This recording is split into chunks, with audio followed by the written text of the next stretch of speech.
예전에 제가 타고 다니던 차가 갑자기 시동이 꺼지는 거 제가 전에도 말씀드렸잖아요. 운행을 하는 중에 시동이 꺼집니다. 그래서 없는 돈에 차를 한 대 샀죠. 차 있어야 되잖아요. 그래서 차를 샀어요. 그래서 그 차로 그 일을 이제 하러 다니다 보니까 차가 금방 더러워지고 낡아지는 것 같아요. 그 안에다가 그냥 뭐 이것저것 막 싣고 막 이러니까. 그러던 중에 아는 지인이 경차를 한 대 줬습니다. 일할 때 타고 다니라고. 그래서 그 차를 타고 다니는데 너무 좋죠. 장점도 많고 단점도 있는데, 이제 단점은 뭐냐면 차가 작으니까 필름이 폭이 1200이에요. 1.2m. 근데 이게 온전하게 들어가지 않습니다. 그래서 이렇게 비스듬하게 넣어야 되는데, 이제 중요한 건 싣고 다니는 것보다 저희는 이제 그 필름을 얼마나 소모될지 잘 모르거든요. 대충 가져간단 말이에요. 그러면은 가서 그게 이제 남으면 그 저희가 보관하기가 어렵잖아요. 그러니까 사용을 하고 나머지를 다시 반납을 해요. 그러니까 한 롤을 가지고 와서 뭐 한 30m를 썼다. 그럼 20m를 반납할 수가 있는 거예요. 그렇게 하지, 안 그러면은 우리 그 리스크가 너무 크죠, 저희가. 그래서 이제 그렇게 하는데, 그 작은 차기 때문에 반납을 이제 해야 되잖아요. 반납을 해야 되는데 빌딩이 막 이렇게 구겨서 넣다 보면 이게 막 구겨져요. 구겨져가지고 반납을 했을 때 반납이 안 되는 경우도 있어요. 그럼 손해가 이제 커지는 거죠. 굉장히 큰 단점이에요. 하지만 장점도 많습니다. 작은 차를 타고 다니면 아무데나 세울 수가 있어요. 굉장히 유용합니다. 차가 굉장히 작아요. 생각보다 훨씬 작습니다. 그래서 여기저기 주차하는데 굉장히 쉬워요. 또 그리고 또 좋은 건 뭐냐면 차가 기름이 많이 들지 않습니다. 또 이 차는 기름도 사용할 수 있고 LPG도 사용할 수 있는 차예요. 그래서 가스를 사용하다 보니까 그 연료 그 비용이 많이 들질 않아요. 그래서 멀리 가도 부담이 없죠. 또 장점이 또 있습니다. 뭐냐면 그 통행료가 반값이에요. 공영 주차장도 반값이에요. 왜? 경차여서. 저는 이제 그 하이패스를 달지 않았습니다. 하이패스를 달지 않아서 이제 가갖고 직접 카드로 이제 계산을 해야 돼요. 그럼 가면 그 안내하시는 분들이, 요금을 받으시는 분들이 잠깐 차를 세웁니다. 왜 그러냐면 일반 차량 금액이 거기에 있기 때문에 그랬지, 바꿔주는 거죠. 금액이 반으로 줄어버려요. 만약에 2,000원이면 1,000원으로 주는 거죠. 그걸 볼 때마다 어떤 생각이 들어요? 와, 오늘도 1,000원을 벌었구나, 이런 생각이 드는 거죠. 그런데 좀 애매해요. 1,000원을 번 거예요? 2,000원을 내야 되는데 1,000원을 냈잖아요. 1,000원을 번 거예요? 1,000원을 잃은 거예요? 쓴 거예요? 번 거예요? 번 거예요? 좀 애매하죠. 우리가 삶 안에 보면 이런 애매한 일들이 꽤 있단 말이에요. 근데 오늘 말씀이 애매해요. 오늘 말씀이 굉장히 애매해요. 예수님이 마르다의 집을 갔어요. 그래서 마르다는 예수님을 위해서 지금 부단하게 준비를 하고 있습니다. 그 제자들까지 같이 갔으니 얼마나 많은 사람들이 갔겠어요. 그들이 음식 준비하는 것만 해도 장난이 아닐 거 아니에요. 그 음식 준비를 합니다. 그런데 자신의 동생은 예수님 발치에 앉아서 말씀만 듣고 있어 도와주질 않아요. 그러니까 예수님한테 이야기하는 거죠. 예수님, 제 동생 보고 저 좀 도와주라고 그러세요. 그랬더니 예수님이 누구의 손을 들어줘요? 마르다의 손을 들어줘야 될 것 같은데 마리아의 손을 들어. 참 애매한 말씀이 오늘 말씀이에요. 참 이해하기가 쉽지 않아요. 그래서 한번 차분하게 말씀을 한번 조목조목 한번 따져보도록 하겠습니다. 38절에요. 그들이 길 갈 때 예수님께서 한 마을에 들어가시네. 마르다라 이름하는 한 여자가 자기 집으로 영접하더라. 마르다가 누구냐면 마리아의 언니. 그리고 또 이 집에 또 누가 있어요? 예수님이 살려줬던 나사로. 이렇게 3형제인 거예요. 3형제. 그러니까 예수님에게는 좀 특별한 존재들인 거예요. 특별한 가정이에요. 그러니 마르다도 예수님을 얼마나 또 각별하게 생각했겠습니까? 그러니까 예수님이 그쪽에 베다니에 오시니까 자신의 집에 머물게 하고 싶은 거예요. 대접하고 싶은 거예요. 그래서 예수님을 모시고 예수님을 위해서 지금 열심히 준비하고 있어요. 예수님을 섬기기 위해서. 그런데 같이 좀 도와줘야 되는 동생 마리아가 있어요. 근데 마리아는 어디에 있는지 한번 볼까요? 39절입니다. 그에게 마리아라는 동생이 있어 주의 발치에 앉아 그의 말씀을 듣더니. 마리아는 와서 마르다를 좀 도와서 같이 좀 준비했으면 좋겠는데 예수님 발치에 앉아서 말씀만 듣고 있는 거예요. 그러니까 마르다가 지금 마음이 급하단 말이에요. 마음이 급하니까 아마 마리아한테 오라고 하지 않았을까요? 마리아 와서 나 좀 도와줘야 돼. 근데 마리아가 들은 척 한 거 같지 않아요. 그러다 보니까 마르다가 답답하니까 예수님에게 이야기합니다. 40절 마르다는 준비하는 일이 많아 마음이 분주한지라 예수께 나아가 이르되 주여 내 동생이 나 혼자 일하게 두는 것을 생각하지 아니하시나이까 그를 명하사 나를 도와주라 하소서. 예수님 지금 마리아가 나를 좀 도와줘야 되는데 마리아가 날 도와주지 않아요. 마리아 보고 저를 좀 도와달라고 하세요. 이 마르다와 마리아의 모습 보면 그 보통 자매의 모습이 보이죠. 제가 그 근래에 봤던 영상을 하나 말씀드려보면 그 여동생과 오빠의 영상이에요. 그러니까 이 오빠가 동생을 엄청 놀려먹어요. 그 동생이 살이 쪘다고 이제 운동을 공원에서 합니다. 근데 운동을 굉장히 경보도 아니고 달리기도 아니고 굉장히 우습게 해요. 그러니까 그거를 그 오빠가 영상을 쫓아다니면서 찍으면서 계속 웃습니다. 놀립니다. 그러니까 여동생은 오빠가 이렇게 놀려도 그러니까 워낙 놀리니까 워낙 그렇게 놀려먹으니까 신경 안 쓰고 이제 자기 할 일을 해요. 그런데 이제 오빠가 이야기하는 거죠. 너 이 공원 한 바퀴 뛰어서 갔다 오면 내가 10만 원을 주겠다. 그래서 동생이 정말? 이러는 거죠. 그래서 동생이 이제 뛸 준비를 하고 이제 뜁니다. 오빠가 이제 한 바퀴를 계속 따라서 영상을 계속 찍어요. 그래서 이제 도착했어요. 그래서 이제 도착하자마자 그 여동생이 이제 오빠한테 막 달려옵니다. 그 영상을 듣고 있는 오빠한테 막 이제 뛰어와요. 돈 달라고. 오빠가 바로 거기서 뒤돌아서 도망갑니다. 돈 없다고. 그 동생이 소리치면서 막 돈 달라고 막 쫓아와요. 근데 귀여워요. 이뻐요. 동생이 아주 귀여워. 그거 보면서 아주 웃음이 나는데 그 남의 모습 보면 그냥 그 보통 있을만한 그런 모습 아니에요? 그런 모습이 지금 있는 거예요. 마리아에게도 와서 좀 도와줘. 그랬더니 마리아가 본 척도 안 하고 있는 거예요. 그래서 너무 속상한 나머지 예수님에게 이 문제 좀 해결해 주세요 라고 이렇게 말씀을 드렸던 거예요. 그랬더니 예수님께서 이렇게 이야기하십니다. 41절이에요. 주께서 대답하여 이르시되 마르다야 마르다야 내가 많은 일로 염려하고 근심하나 몇 가지만 하든지 혹은 한 가지만이라도 족하니라. 마리아는 이 좋은 편을 택하였으니 빼앗기지 아니하리라. 아니야. 지금 마리아가 있는 자리가 더 맞는 자리야. 지금은 너가 나를 위해서 음식을 준비하는 것도 중요하지만 그것보다 나의 말씀을 먼저 들어야 될 때야. 지금 이제 예수님께서 이야기하신 그 이유가 뭘까요? 예수님은 이 땅에 오셔서 그 공생 기간이 굉장히 짧습니다. 3년 동안 하세요. 3년 동안 말씀을 전하시고 3년 후에 십자가에 달려 죽으셔. 이제 십자가에 달려 죽으실 날이 얼마 남지 않았어요. 그 예수님께 직접 말씀을 드릴 기회가 이제 거의 없어요. 그래서 말씀을 먼저 들어야 돼요. 그때예요. 지금 이때가 그때인 거예요. 제가 그 예전에 한동안 축구를 했습니다. 집사일 때부터 목사님 쫓아다니면서 저도 목사님 따서 월요일날 쉬어가면서 축구를 그렇게 했었어요. 그런데 그 축구하는 중에 그 목사님 중에 한 분이 예전에 청소년 국가대표까지 했던 분이 있어요. 아주 멋지십니다. 옷도 잘 입으시고 남자가 봤을 때 여자분들은 저희 아내는 잘생겼다고 안 하는데 저는 굉장히 잘생겨 보이는 아주 멋진 목사님이세요. 축구도 잘하시고 그리고 그 교회 한번 이렇게 놀러 가잖아요. 그럼 또 이 목사님이 자신이 가지고 있는 거 다 자랑합니다. 가지고 있는 축구화가 있잖아요. 한두 개가 아니에요. 몇십 개예요. 축구화. 그 유니폼도 한두 개가 아니에요. 이건 이래서 좋고 저건 저 엄청 자랑합니다. 그리고 이제 마지못해서 마지막에 제가 이제 막내니까 저한테 이렇게 하나씩 주세요. 그거 이제 받아서 왔던 그런 기억이 있는데 그 목사님 이제 하고 이제 축구를 하잖아요. 그럼 이제 2차로 어디 가냐면 사우나를 갑니다. 사우나를 가고 또 어떤 때는 가끔가다 영화도 한 번씩 보러 가요. 근데 영화를 보러 가면 이 목사님이 그곳에 있는 간식을 다 삽니다. 근데 저는 그게 이해가 안 되죠.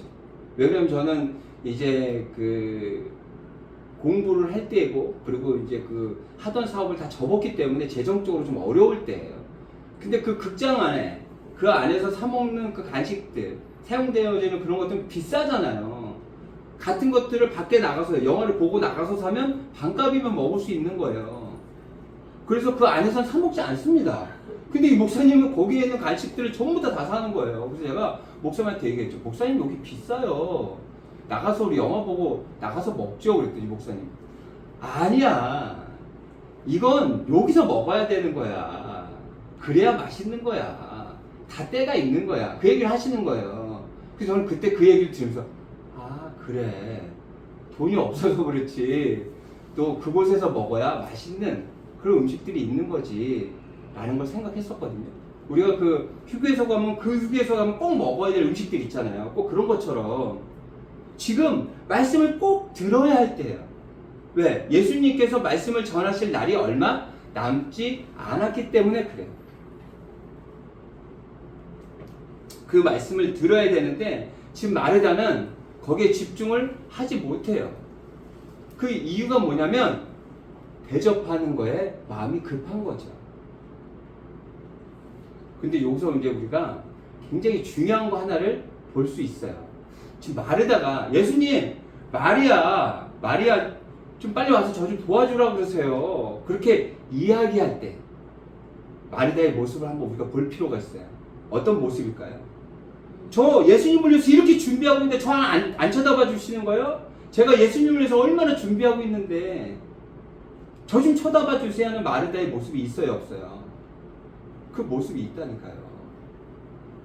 마르다의 의가 그 안에 들여다 보여요. 저도 그랬던 적이 있거든요. 저도 그 처음에 이야기했던 그 차 있잖아요. 그 지인이 줬습니다.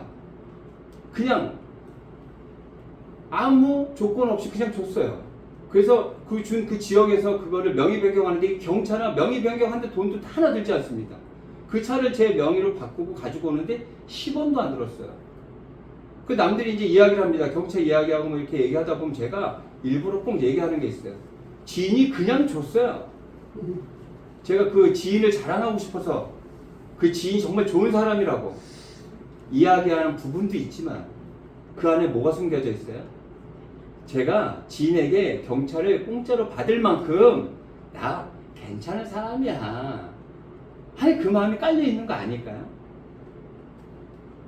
그 예전에 제 친구가 제가 공부할 때 하루는 저를 만나러 왔어요. 근데 봉투를 이렇게 주고 갑니다. 보니까 등록금이에요. 대학원 가는 등록금. 저한테는 제일 가까운 친구가 있다고 해서 제가 그 얘기를 남들한테 합니다. 그 얘기를 왜 하겠어요? 그렇게 훌륭한 친구가 있어. 라고 이야기하면서 그 밑에 뭐가 깔려있어요? 내가 이런 사람이야. 라는 걸 보여주고 싶은 거예요. 지금 마르다가 예수님에게 말하고 있는 거예요. 예수님, 나 예수님을 위해서 이렇게 하고 있다니까요. 왜 나를 쳐다봐 주지 않는 거예요? 자기 의가 있어요. 근데 예수님께서 뭐라 그래요? 아니야, 지금 너가 말씀을 들을 때야. 왜? 그 말씀을 통해서 구원은 네 의가 아니라 나로 인해 내 은혜를 통해 얻어지는 거라는 것을 네가 깨달아 알아야 돼. 그래서 말씀 앞에 서야 한다라고, 말씀을 들어야 한다라고 지금 예수님께서 말씀하고 있는 거예요. 우리는 구원을 있잖아요. 우리의 선행이나 우리가 어떤 율법을 지켜서 얻을 수 있을 거라고 생각 절대 안 그래요. 우리 구원은 하나님이 주시는 거예요. 주셨기 때문에 우리는 구원을 받는 거예요. 구원을 받은 자니까 구원자답게 사는 거예요. 그걸 명확히 알아야 돼요. 내가 좀 뭔가를 했을 때 하나님이 나한테 뭔가를 주시겠지가 아니라 벌써 다 주셨어요. 받았기 때문에 우리는 그에 걸맞는 인생을 살아가야 돼요. 그렇다면 말씀을 통해서 우리 무엇을 깨달아 알아야 될까요? 한번 8장으로 가보겠습니다. 8장 22절에서 25절이에요.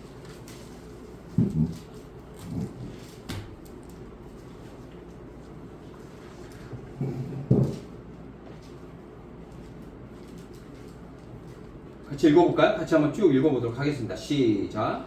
하루는 제자들과 함께 배에 오르사 그들에게 이르시되 호수 저편으로 건너가자 하심에 이에 떠나 행선할 때 예수께서 잠이 드셨더니 마치 광풍이 호수로 내리침에 배에 물이 가득하게 되어 위태한지라. 제자들이 나와 깨어 이르되 주여 주여 우리가 죽겠나이다 하는데 예수께서 잠을 깨사 바람과 물결을 꾸짖으시니 이에 그쳐 잔잔하여지더라. 제자들에게 이르시되 너희 믿음이 어디 있느냐 하시니 그들이 두려워하고 놀랍게 여겨 서로 말하되 그가 누구에게 바람과 물을 명하며 순종하는가 하더라. 우리가 구원이 오직 하나님으로부터 온다라는 것을 알기 위해서는 하나님이 어떤 분인지를 알아야 돼요. 예수님이 어떤 분인지를 알아야 된다니까요. 지금 제자들은 예수님과 동행합니다. 한 배를 타고 있어요. 예수님과 함께 하고 있어요. 그러면 두려워하지도 않고 불안해하지도 걱정하지 말아야 될 것 같은데 이들은 두려워하고 걱정하고 불안해합니다. 왜요? 하나님을 제대로 알지 못하기 때문에 그래요. 그때 폭풍이 붑니다. 광풍이 불어요. 그래서 배가 난파될 위기에 처해 있는 거예요. 그랬을 때 그 제자들이 예수님을 부르죠. 자신들이 어떤 상황이 됐다고 생각해요? 죽을 지경에 이르렀다고 생각해요. 예수님이 옆에 있는데 우리들 모습 아니에요? 예수님을 믿는다고 하는데 예수님과 함께 한다고 하는데 항상 두려워하고 걱정하고 불안. 제가 그래요. 정말 죄송하지만 제가 그런다니까요. 어떤 일을 하게 되면 좋은 거 제대로 될 일보단 잘 안 되면 어떻게 하지 하는 그 걱정이 먼저 앞선다니까요. 제가 믿음이 약해요. 연약해요. 지금 제자들이 그런 거예요. 제자들이 예수님과 함께 있는데도 불구하고 두려워 걱정하는 건 뭐냐면 예수님에 대해서 정확히 알지 못하기 때문에 그래요. 그 광풍 앞에 예수님께서 어떻게 합니까? 잠잠하라 그러죠 그냥. 그랬더니 어떻게 돼요? 잠잠해졌어요. 하나님은 그런 분이에요. 그런 능력이 하나예요. 그분을 우리는 섬기는 거예요. 그분과 우리는 함께하고 있는 거예요. 왜 두려워합니까? 왜 걱정합니까? 그 하나님이 나의 아버지 되시는데. 근데 그런 모습이 우리 삶 안에 있어요. 근데 그런 부분들을 캐치를 못하는 것 뿐이죠. 그 오대식 목사님의 책을 요즘에 읽고 있는데 그 책에 보면 그 내용이 있어요. 이 말씀을 하시면서 그 안에 자신의 그 예화를 하나 이야기하시더라고요. 고등학교 때 문방구에 갔는데 사람이 엄청 많았답니다. 근데 어떤 아이들이 물건 훔친 걸 봤대요. 그래서 그걸 가만 내비두면 안 되겠다 싶어가지고 그 주인한테 얘기를 했답니다. 그 주인이 그 물건 잡는 아이들을 잡았죠. 근데 그 걸린 아이들이 그 고자질한 거를 알아요. 근데 그 걸린 아이들이 그 학교의 일진이랍니다. 아주 무서운 아이들이죠. 저도 예전에 일진이었습니다. 굉장히 무서운 아이들이에요. 겁이 없는 아이들이에요. 그런데 학교가 달라요. 바로 옆에 학교랍니다. 바로 옆에 학교의 일진들이었대요. 그 자신이 그걸 고자질했다라는 것을 얘들이 알고 있다라는 걸 알아요. 그러니까 학교를 가는 게 두렵습니다. 그래서 그들을 피해서 어떻게 학교를 가는데 이제 방학이 된 거예요. 이제 방학이 되니까 한식을 노는 거죠. 그들을 만날 일이 없으니까. 이제 학교 갈 일이 없으니까. 그들을 만날 이유가 없잖아요. 그래서 이제 한식으로 났지만 이제 방학이 끝나면 다시 학교를 가야 되는 거예요. 좀 그들과 다시 맞닥뜨려야 되는 상황이 생길 수 있죠. 그럼 어떻게 될까요? 그렇죠. 큰 곤란을 당할 수 있죠. 그런데요, 방학이 끝나기 전에 선생님에게 연락이 왔대요. 학교가 이사를 했대요. 말도 안 되는 일이 벌어진 거죠. 그 동부 이천동인데 저 신림동으로 그 학교가 이사를 했대요. 그래서 그 옆에 학교하고는 만날 이유가 전혀 없게 된 거예요. 그래서 그 목사님이 그러더라고요. 그때 자신의 믿음이 굉장히 커졌다. 아, 우리의 하나님은 이런 하나님이구나. 우리는 하나님을 가둔다 그래요. 그분이 그렇게 이야기해요. 하나님을 가둔다 그래요. 나에게 문제가 생기면 내 방식, 내 상식으로 그 문제를 해결해 줄 거를 기대한대요. 하지만 그 문제를 하나님은 우리가 상상할 수 없는 그런 일들로 해결해 주신다. 저도 이런 일 겪었잖아요. 제 아들을 통해서 겪었잖아요. 제 아들이 경찰 시험 처음 봤을 때 떨어졌잖아요. 근데 그때 그 체력 테스트 그리고 면접 볼 때 그게 떨어졌단 말이에요. 시험은 붙었는데 근데 이 아이가 가장 걱정했던 게 뭐냐면 그 결석이 많았어요. 무당결석. 그 제가 이제 학교를 찾아가서 그 선생님하고 잘 타협이 됐으면 되는데 이 선생님이 너무 제가 봤을 때는 선생님의 자격이 없는 사람이에요. 그래서 결국에는 저희 아들이 무당결석이 됐고 그것 때문에 이제 성적표를 내야 돼요. 성적서를 내야 돼요. 그러니까 거기는 이제 무당 결석이 이제 많이 있다 보니까 이 아이가 이제 처음에 떨어졌어요. 이제 시험은 붙었지만 체력 테스트 떨어졌는데 만약에 이제 체력 테스트까지 붙어도 면접에서 떨어질 것 같은 거예요. 왜? 무당 결석이 너무 많으니. 그래서 그 두 번째 시험을 볼지 말지에 대해서 굉장히 고민했습니다. 저와 아내는 다시 해야 된다. 분명히 우리가 기도하면 좋은 일들이 있을 거야 라고 분명히 얘기를 했거든요. 그리고 저희 아들은 두 번째 시험을 보고 합격이 됐죠. 근데 그때 어떤 일이 벌어졌냐면 몇십 년 동안 받았던 그 생활 성적표, 생활 기록부 있잖아요. 제출하지 말라는 그런 놀라운 일이 벌어졌잖아요. 그러니까 하나님, 우리가 상상할 수 없는 일들로 하나님은 우리의 문제를 해결하신다. 우리가 하나님 말씀 앞에 서야 하는 이유, 하나님 말씀을 먼저 들어야 하는 이유, 그 이유는 우리가 상상할 수도 없는 그 분이 우리의 하나님이라는 것을 깨달아 알아야 한다는 겁니다. 하나님 그 말씀 앞에 먼저 서시는 거예요. 그래서 두려워하고 걱정하기보다 그 믿음을 통해서 기쁨과 감사로 이렇게 살아내는 여러분들 되시기를 바랍니다. 아멘.